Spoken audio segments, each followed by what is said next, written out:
સમાજ અને એમાં અલ્પેશભાઈએ જ્યારે રાખીને એની પહેલ કરી છે અને આજે સમાજ શિક્ષણ તરફ આગળ વધવા માટે રાત્રે 3 વાગે 1 લાખથી પણ વધુ ઠાકોરો ક્ષત્રિય ઠાકોર સમાજ ત્યાં એકત્રિત થયો. ઠાકોર સેના થકી એકત્રિત થયો. વિચાર કરતા હતા બધા, અમે તો ગભરાતા હતા. દાવાથી અલ્પેશભાઈ કહેતા હતા ચિંતા ના કરો 1 લાખથી પણ વધુ આવશે સમાજ. રાત્રે 3 વાગે બોલાવવા અને આવી હિંમત કોઈએ કરવી બહુ મોટી વાત કહેવાય કે ના કહેવાય? અને આ હિંમત કોણે કરી? તો આપણા ગુજરાતના સિંહે કરી, અલ્પેશ ઠાકોરે કરી છે ને. એના માટે એક વખત જોરદાર તાળીઓ કરી છે. સાહેબ આજે પાટીદાર સમાજ એની ચર્ચા કરે, મીટિંગની અંદર ચર્ચા કરે. આપણી વાત ત્યાંથી પૂરી થતી નથી, પરંતુ આપણી વાત એ ચાલુ થાય છે કે જે સંસ્થાનું ભૂમિપૂજન કર્યું છે એ સંસ્થા આવનારી પેઢીને રોજગારીની દિશા બતાવશે. એ સંસ્થા આવનારી પેઢીને રોજગારી કેવી રીતના પ્રાપ્ત કરવી, નોકરી કેવી રીતના પ્રાપ્ત કરવી, એના માટેની ચિંતા કરવા માટેની એ સંસ્થા બનાવવામાં આવી છે. ત્યાં ટ્રેનિંગ આપવામાં આવશે, ઘણી બધી ત્યાં સુવિધાઓ થશે. મારી બહેનો હશે ત્યાં, દીકરી દીકરાઓ તમામ લોકોને કે ભણ્યા પછી કેવી રીતના પ્લાનિંગ કરવું, લાઇબ્રેરી અદ્યતન બનાવવાની વાત છે.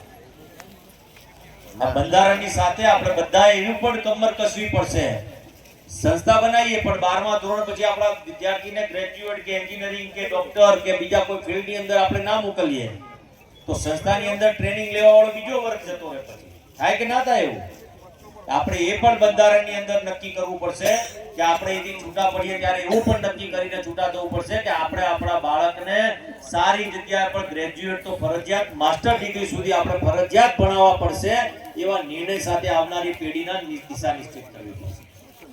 બહુ વધારે વાત નથી કરવી, પરંતુ આ બધા જ દસાડા તાલુકામાંથી બધા જ આગેવાનો અહીંયા ઉપસ્થિત છે. આ નિર્ણય આપણા ગામની અંદર પણ પહોંચાડજો. બંધારણની વાત પણ આપણા ગામની અંદર પહોંચાડજો.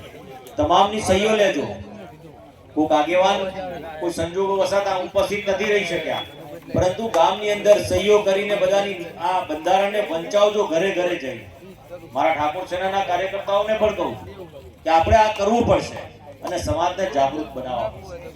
બને તો એના માતા પિતાને કહેજો કે દીકરી ભણતી હોય તો દીકરી પણ ગ્રેજ્યુએટ સુધી ભણે, એને માસ્ટર ડિગ્રી સુધી ભણાવી, એવું આપણે નિશ્ચિત કરવું પડશે. બીજા સમાજોની હરોળમાં આપણે ઊભા થવું હશે તો આપણે શિક્ષણની હરોળમાં આપણે ગભેથી ગભો મિલાઈને બીજા સમાજની જેમ આગળ નીકળવું પડશે.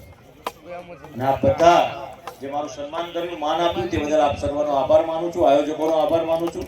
દસોડા ઠાકોર સેનાનો આભાર માનું છું અને સમાજનો પણ ખૂબ ખૂબ આભારી છું. આપ સર્વનો દિલથી ફરીથી આભાર માનું છું. અને એક વખત આપણે બધા ભારત માતા કી જય બોલીએ. બોલો ભારત માતા કી, ભારત માતા કી.